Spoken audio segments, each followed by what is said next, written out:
In this guide, I'm going to show you guys how to see who have swiped on a Snapchat.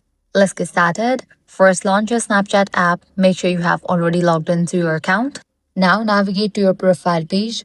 Once you're over here, you're going to find this section, Snapchat Plus. Click on that.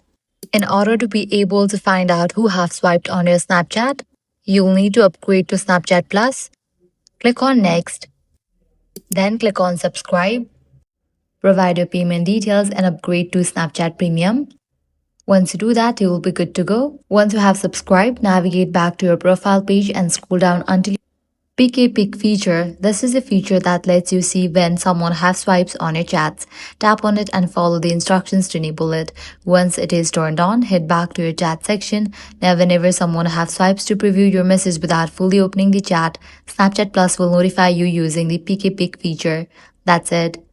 If this guide was helpful, do not forget to like, share, and subscribe to our channel.